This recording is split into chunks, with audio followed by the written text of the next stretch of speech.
Hey guys, this is Justin And Bailey at the Survivor Review, and today we're going to be talking about Avengers Endgame.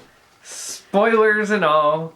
We've seen the movie twice now, so we're ready to just delve in. And if you haven't seen the movie, walk away. Walk away. Cut off your computer. Like, don't do it. I don't think we need to say that. This movie made $1 billion in one weekend. I think everyone... Hey, you know what?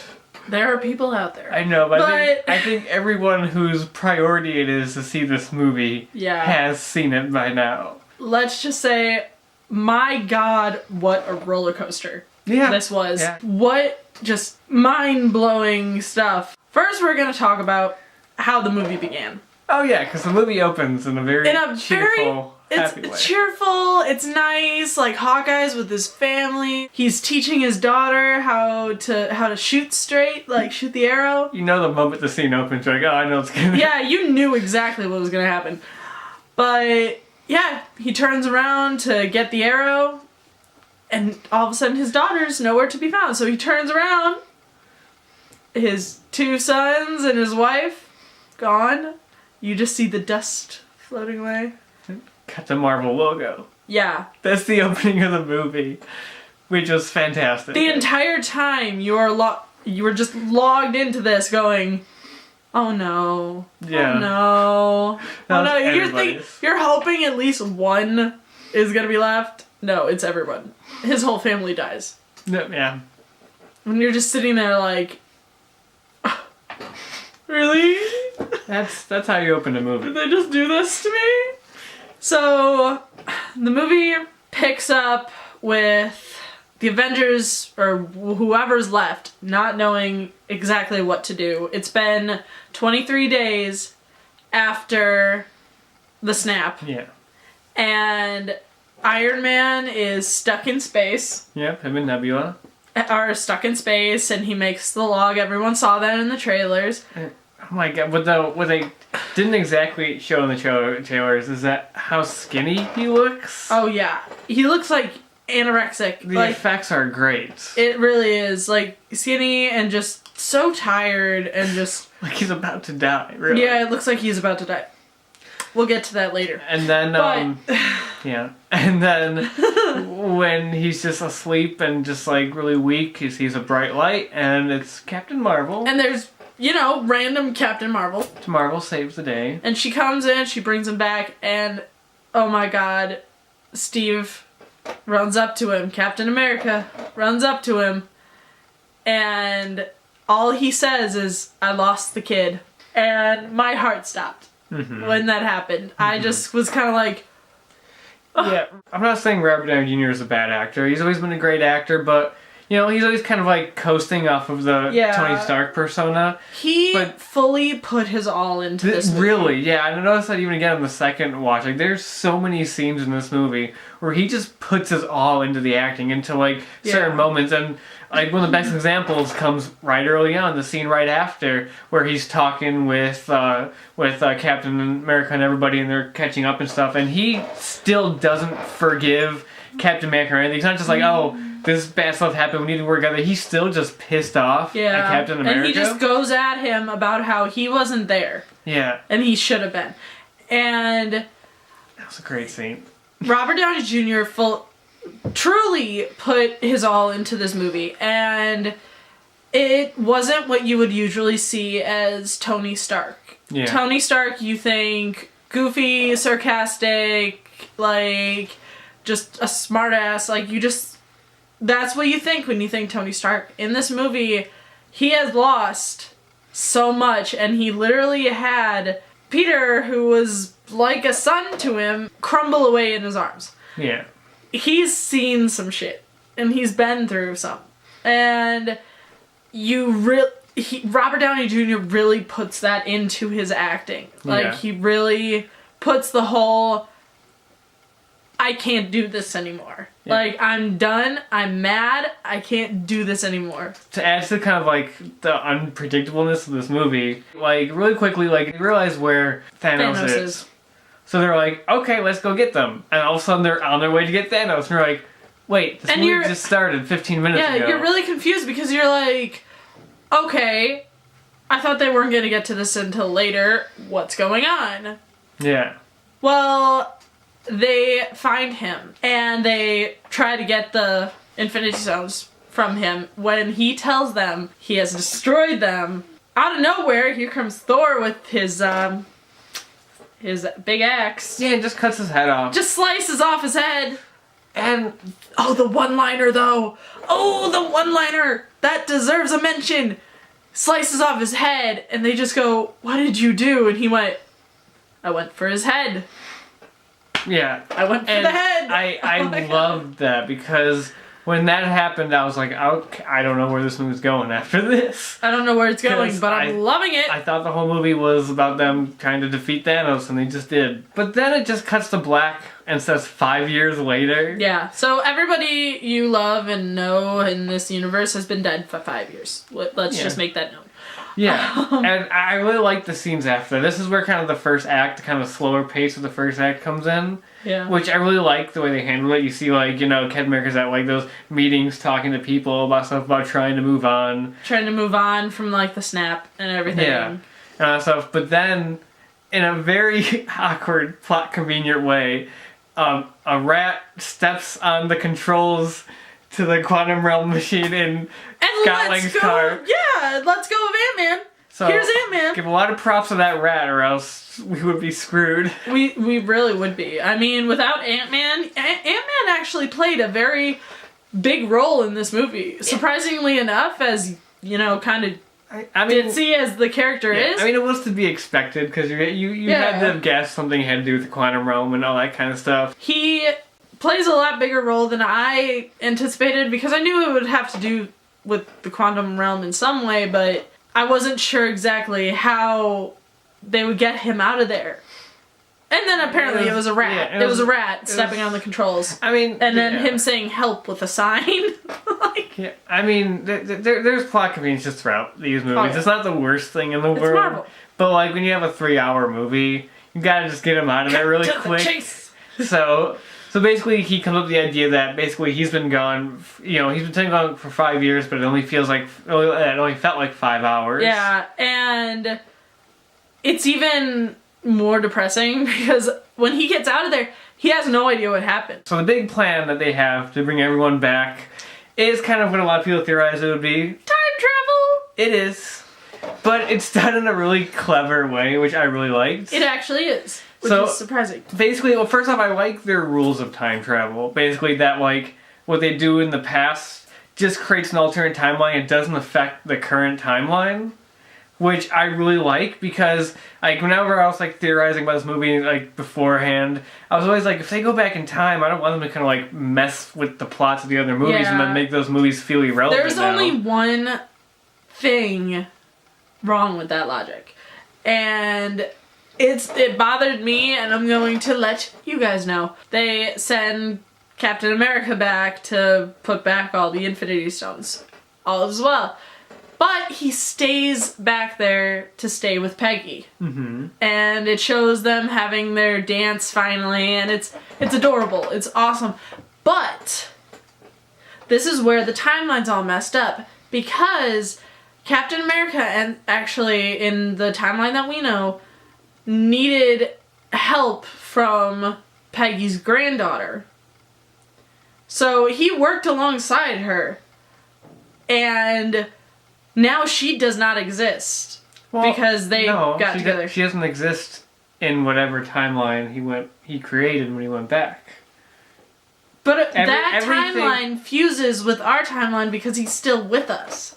He's still there as an old man. Well, I mean, I don't know. I just pictured it as no, because you can't change what they explain when they talk about, like, why can't we just go back in time and kill baby Thanos? One, that would be horrible. Because, like, if whatever you do in the past, it doesn't change the future. They're just thinking of Ty. Yeah. Well, like, you know, like, whatever they do in the past doesn't affect the future. So that's how I look at the whole I guess. old Captain America thing. Still bothers me. They didn't explain it too well. I think they kind of just wanted to put together a really good happy ending for Captain America without killing him off. I guess. Which I really appreciate. I do too, because I was terrified going into this movie. Yeah, we wanted a happy ending for him, but we've always wanted him to get that dance with Peggy. We always assumed it'd be him going into heaven for that dance, you know what I mean? Yeah, we all assumed it, but no, they did it in the sweetest way possible. But once you start to think about it, that's kind of what gets skewed, but... Yeah, for the most part, the time travel logic is good enough. It's kind of like most time travel logic that when you think about it too hard, it starts to fall apart, so don't. Even the greatest time travel movies, like the Terminator movies, like the first two, if you start to think about them, they fall apart a little bit. So, you don't have to think about it too much, but that's the ending with them is the one time where I'm like, when you start thinking about it, you're like, well, wait, so, if he went to that older timeline and lived with Peggy, did he ever, say, oh, hey, the winner, hey, Bucky is still alive, we should probably try to help him, or... Would he just leave that, or also I would have been curious to see if he had to return the Soul Stone. Did he encounter Red Skull? I would have wanted to see that. But either way, that's one of the little kind of issues with it. But once you get to the middle half of the movie, which is my favorite part of the whole film, the time heist. I gotta say that was amazing. Yeah. And though this movie is very serious, there are still jokey moments, and that was one of my favorite jokey moments. So in Winter Soldier, when you find out that those were actual Hydra agents, so Captain America has to go and get the Tesseract from them. Mm-hmm. So he walked the scepter, yeah, from them. So he goes into the elevator. He gets in the elevator, and you think it's going to be a recreation of the elevator fight from Winter Soldier. Yeah, but it's not. No. Instead, my favorite comedic moment was he's like, oh yeah, I'll take that off your hands. And they're like, I don't think we could do that. And the guy's like, I'll call the director. He's like, oh, there's no need to do that. Hail Hydra.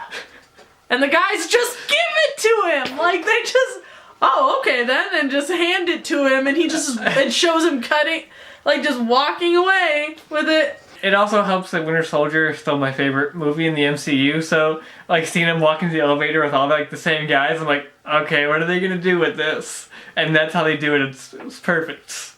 It was... But, also, kind of backtracking a little before you go more in on the time heist parts, I forgot to mention what happened to some of our characters after 5 years. So... Thor. Thor. No, Thor! Who is was always a badass. Was always until Ragnarok, and then he became kind of an idiot. He was still kind of a badass, but he was always well toned and strong. Well, now they're. I guess there were survivors of Asgard, which I was unaware. I thought he killed all of them. They kind of hinted at it in Infinity War. He says he killed half my people, so there's still a little bit of people left. But now they're the survivors of Asgard, the Asgardians, are now in a little fishing town called New Asgard, which appropriately named. And they're all working and stuff. Well, they go to find Thor to get his help. And Thor hasn't been doing so well in the last 5 years. He got a beer belly. His beard's all messed up. That was some of the humor that I thought was overdone after a while, because it was really funny at first, but then they kind of kept that's actually him the whole movie. He's just Fat Thor for the whole movie. He really is. And he's Fat surprisingly, Thor. when you get to the climax, they make it work, and they kind of move past it, so it's not silly. Yeah. But it does kind of. But he's Fat Thor. Yeah, it does kind of go a little too far at times. I feel felt bad for Thor. That was at least he got his hair back. Yeah, I did like that. I kind of like the long hair and the beard. It kind of made him look more old school, badass, Thor. And there's Hulk, who they found a way to fuse basically Banner and Hulk. He's the physicality of Hulk with the mind of Banner, which is an interesting development. I'm not gonna lie. It's so weird. The CGI was weird. I appreciated it. It was kind of cool. There was a couple funny moments, but The CGI was a little weird. It was weird just seeing a big weird. green Mark Ruffalo. Yeah, because it's like he looks and acts so much more like Mark Ruffalo. You know, I gotta say, I was a bit disappointed at the fusion between Banner and Hulk because I kind of wanted to see Hulk get that, retribution. Yeah, there was no real I kind of wanted from, to see him kick Thanos' ass. From him spending the whole, Infinity War being a pansy, not wanting to come out. It's like, nothing really comes from it. Square up. Like, he doesn't fight Thanos at all He at the doesn't. end or anything, which is kind of a bummer. I will say, though, I like the Professor Hulk version. I like it in this case of this movie. I thought it was different. It was something cool we hadn't seen before with the Hulk character. But when it ended, I was kind of bummed that I'm like, oh, this is what we got for the rest of the MCU now. Oh, yeah. But then I kind of realized, to be honest, MCU doesn't do anything with Hulk anyway. Yeah, so, really I'm like, don't. I'll take it. Also, I love how this movie, justifies Thor the Dark World. Because that's the time period Thor has to go back to get the ether from Natalie Portman. It reminds us that, that existed. But they got it back in the funniest way possible. There's an awkward scene, though, where it's basically just Thor describing the plot of Thor 2. Yeah. They didn't have to describe the plot of the Avengers or Guardians of the Galaxy, but there's Thor 2. We should probably explain that to people. Oh yeah, the Dark Elves, they went after the ether and all that kind of stuff. But they had to explain it. They did, but I really liked those scenes with Thor, in Asgard, especially the scene with him and his mom. They brought the mom back. They brought her back, and they had the best heart-to-heart. Yeah. What I love about the whole time heist sequence was just seeing, events from the previous movies from different angles. Even though, sometimes it's them messing with it and changing things, but it's just, seeing, them, or kind of arresting, if you say it that way, Loki, right after the ending of the first Avengers, seeing that stuff. I loved seeing all that stuff from all the different angles. Yeah. I thought that stuff was just cool to see. And the way when they're after they confront Loki and he says I'll take that drink now. Yeah. You see them all scatter and then and there's Hawkeye and Natasha getting a drink. Even Tony said something about all right, we've posed long enough and or even when you get to the Guardians of the Galaxy stuff, when you see the scene of Star-Lord dancing and singing and it just cuts to other people watching him and it's just him singing, him dancing and singing in the silence. You think it's because you watch that in the actual movie and it's such a cool scene of him dancing and you hear the music and they totally demystify it. This is actually what is happening. Yeah, that was great. Also, I think one of the best payoffs for me, especially concerning what happens to Iron Man. In Civil War, you will remember how he created that virtual reality so that he would be able to talk to his dad one more time. Mm-hmm. And it tapped into his memory so that he would be able to actually talk to him.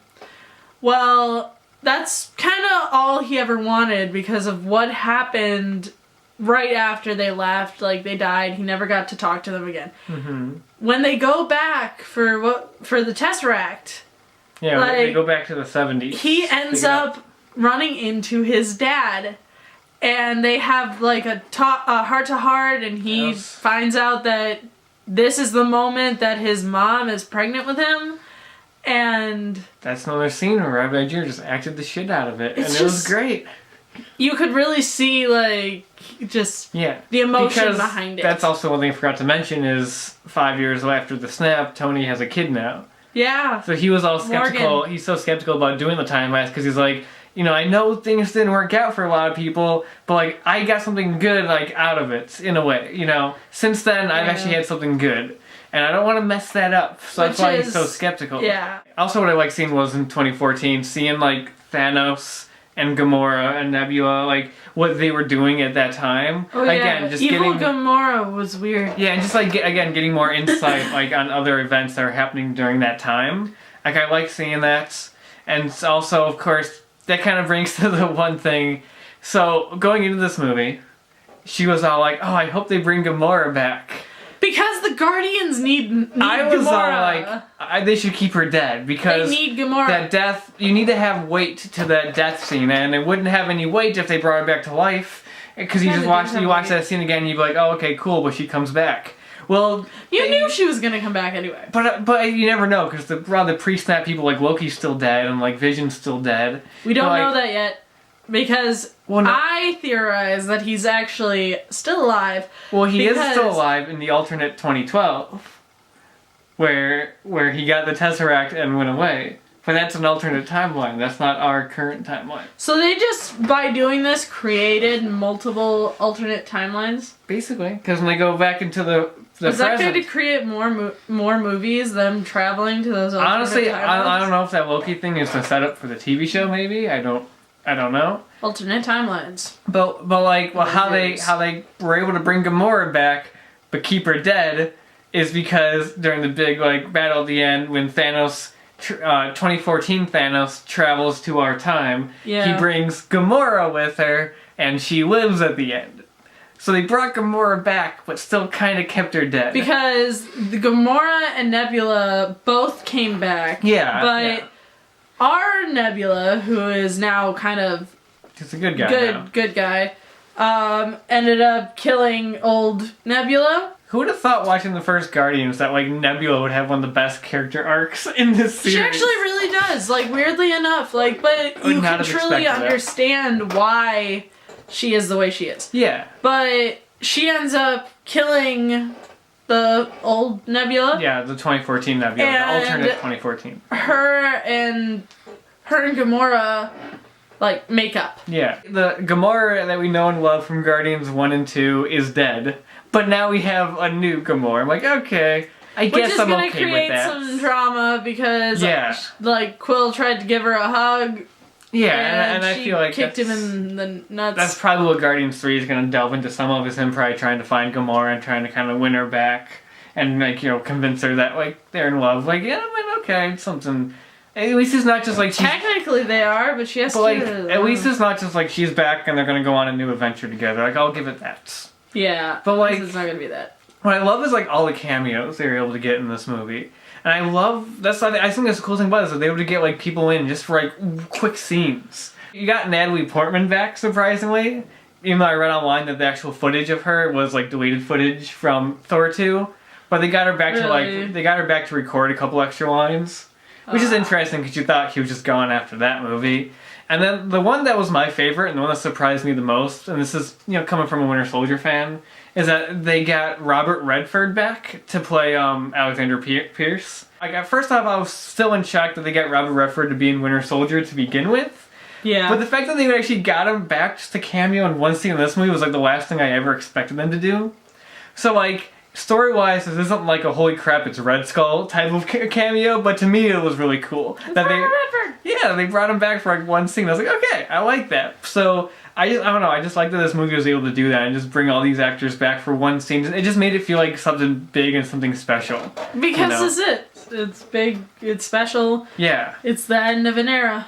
Yeah, so of course, after they get back to their normal time and, you know, Hulk puts on the glove, snaps, and, you know, I think everything's fine, and that's when Thanos just rains down and just rains down just apocalypse. Basically, yeah, he just annihilates the base and everything, which was nuts. Oh yeah, that was insane. This is where shit gets nuts. Shit gets real in the final battle. That's all we're saying. I like the first kind of initial fight, which is kind of like the original three. It's Thor, Captain America, and Iron Man fighting trying to fight him off. And of course, they keep getting beat. Well, like Iron Man gets knocked out. Yeah. Thor gets knocked over. And as he's about to get impaled by Stormbreaker, who should come to the rescue? Captain America. Wielding the hammer. That was great. And the lightning. Oh, he has hammer in one hand, shield in the other. Is throwing the shield, throwing the hammers, hitting him with lightning. Everyone in the theater erupts. It was great. It was the most chilling, amazing thing I've ever seen. So the one kind of jokey moment in Avengers Age of Ultron paid off. When he like moves it and it pulls a little bit. Yeah. That one jokey moment. It turns out He is worthy. Just the Thor going, I knew it! Though, you know what? Perfect. It just threw me off. And he's like, I knew it. Yeah. It's like, and he's just going at him. But thing is, though, that's not even the best part. So even though he does pretty good, Captain America still gets his ass kicked. He does, which is shield insane. Is destroyed and everything. They break the shield. How and did then they get back to normal? This is where everything gets crazy because like Thanos' army just comes in, and this is probably one of my favorite like just shots in the entire movie.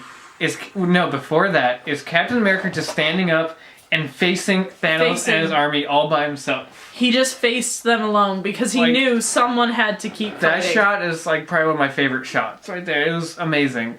It's like someone had to keep fighting. But then, and you start hearing a voice on the earpiece and just like, Cap, you're there? And you're like, who is that? And then you just hear, on your left. And you're like, oh shit. And then the portals start opening. And portals everywhere. And out comes all of the heroes. First portal, Doctor Strange. Well, first portal was Black Panther. Yeah, first portal was Black Panther and Shuri. Yeah. And the army from Wakanda. Yeah. Second portal, Doctor Strange, Drax, Star-Lord, in flies Falcon, and Spider-Man. Third, fourth, fifth portal, you have the Asgardians. You have everybody. You have Wasp comes out there. Wasp. You have Pepper all Potts of comes in there in an Iron Man suit. You have all the sorcerers Wong and. Wong actually did something this time. Yeah. Go Wong. Yeah, it's huge. It's just everyone we've ever seen in Marvel. The music is incredible. But then, after they all come in, the music is this, beautiful music, and then all of a sudden, the theme kicks in. And the camera pans by everybody getting posed ready for battle, and then he goes... Avengers. And then he summons the hammer, and then... Assemble. Perfect. He did the thing! That might be one of my favorite movie moments. Honestly, just how it was handled. From them all coming back. Everyone just attacks. It's great. Yeah. Well, I will say this, though, when it comes to... So, normally, I'm not a big fan of big CGI battle sequences of huge CGI armies, cock off Hobbit 3. I don't like all that. It's so unengaging to watch hundreds of CGI people fight. This is the one time where it was justified. It was worth it. And it was so worth it. You see, because Thanos has the Chitauri, and we just have Ant-Man as Giant Man punches one of the ships. Yeah. I will say this. I like that. Yeah. The reunion between Iron Man and Spider-Man. Was so perfect. He just here comes Peter, talking his ear off like he usually does, and he's just I remember the dust thing, and then I guess I blacked out for a bit because I woke up and you were gone, and it's huh? It's been 5 years, kid, and he just gives him a hug, and it's perfect. Yeah, I will say this though, one of the real kind of issues with the big fight scene is that now, I know this was probably for a technical reason to, be able to render all the CGI on time. It was very, kind of dark, and a lot of the fights was kind of murky. I felt and I understand probably why, just for a technical reason, because, if you render all of that in daytime, it'd just be really hard to look natural. So I get that. Also, I feel there's so much going on that, some characters had good moments, but for a lot of times, a lot of people just kind of got lost in the battle. And it would have been cool to see some certain superheroes who still haven't met yet, interacting together and fighting together. And I feel there's some moments that are kind of lost, just because there was so much going on, and they had to just they had to handle that all. The Russo brothers did the best they could with this sequence, but I feel they could have done a little bit more to step it up a bit.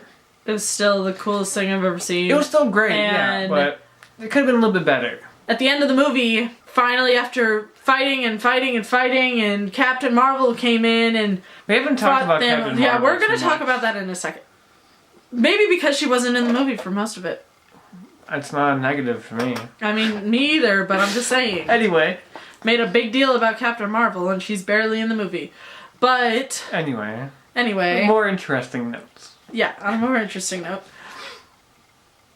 we finally see Thanos you think he's about to win, and he goes to snap. Because he has the gauntlet, he finally gets it. He goes to snap, and all the stones are gone. So, you turn, and there's Tony. Mm-hmm. And he has the stones on his suit. And you could see the powers start coming up and affecting him. And right before this, Thanos had said something that his previous self had said. Mm-hmm. Like, what was it? It was, I am inevitable. And he had said that. Tony came back with the I am Iron Man. Snapped. And destroys the entire army, including Thanos. You just see, and it's so perfect because everything starts to disappear. Yeah. And Thanos sits down like... It's such a well done moment too. Yeah. Like they don't try to make it over the top or big. He just kind of sits down in defeat and then just like fades to dust. So I gotta say, I did a little victory dance. I'm like, ha! How does it feel, buddy? But that means that unfortunately, the man who started this entire universe, basically, Iron Man, dies. He ends up dying. Weirdly enough for me, the moments in this movie that kind of got like an emotional reaction for me weren't really the deaths as much. Yeah. Like, Iron Man dying didn't give much emotional response to me. We totally glossed over this, but by the way, Black Widow dies in the movie too. We glossed over that entire thing.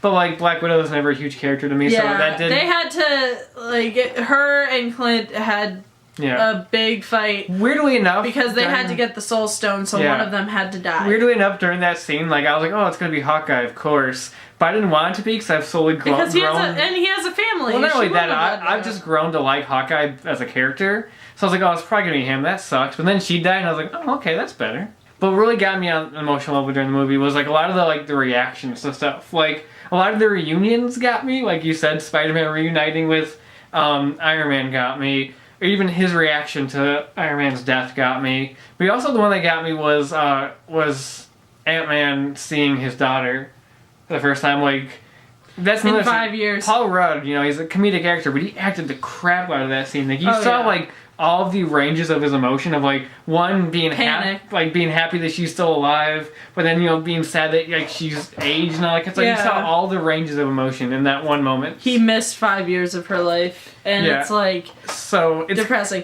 I gotta say, Iron Man's death affected me mainly because he died for a reason that wasn't very Tony Stark-ish. Like, it seems like he grew as a character, because if you think about it, throughout all of his movies, and even Avengers, he was kind of a selfish prick, a little bit. Like, he mainly cared about his interests. Most of the things he did for his popularity and for himself. Like, oh, I'm gonna tell everyone that I'm Iron Man because I want everyone to know it's me. Like, because I want to be popular. And it's all of this stuff.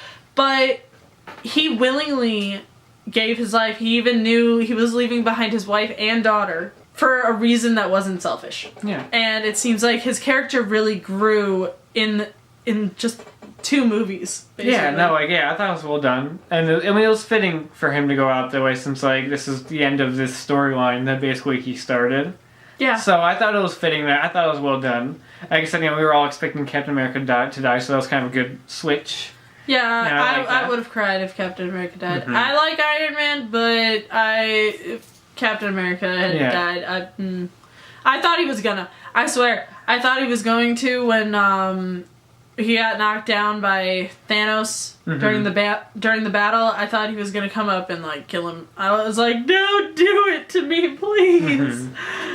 But yeah, so like after that, we've already discussed what happens to Captain America at the end and all that kind of stuff.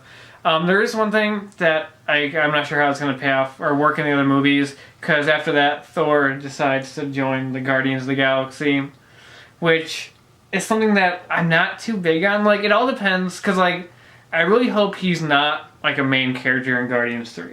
Yeah. To be honest, because with Guardians 3 being like the last chapter of this trilogy, I want it to be focused on our Guardians. Guardians, not Thor tag along. So I really hope this is just something that was like that is discussed with James Gunn. He knows what he's doing. Like, he's not. Hopefully, he didn't feel obligated to like shoehorn him in and everything. And like, he can appear in there for a little bit. That's fine. But like, that kind of worried me when that scene happened. I was like, oh, okay, because I wanted to see a Guardians movie, not a Thor and Guardians. Like, overall though, like, so there's minor gripes here and there, some plot stuff that didn't quite work, some time travel stuff when you think about it. Doesn't quite hold up. There's still a lot of sadness and tears. There's a couple character payoff stuff that we didn't get that we mentioned before. But for the most part, this was immensely satisfying. It really makes me intrigued when they do with the following movies. I'm kind of curious now when it comes to Spider-Man Far From Home. Because there's that kind of thing where it's like, so does that mean like every single one of Peter's friends all got snapped?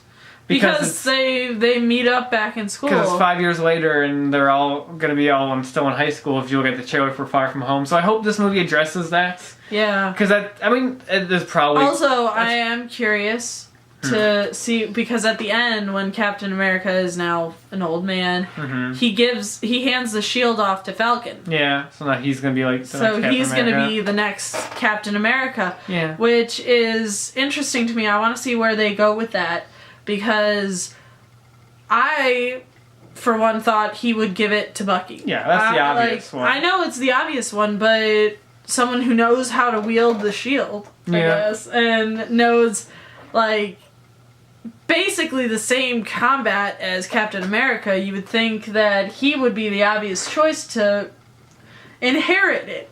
But no, it was given to Falcon. Like I said, I'm curious to see where they go with that, where they run with it. And if that's like what the TV show is about, like the show they're doing, if that's going to take place. There's a lot of interesting questions now where stuff takes place on timeline. Is he going to have the shield and the wings?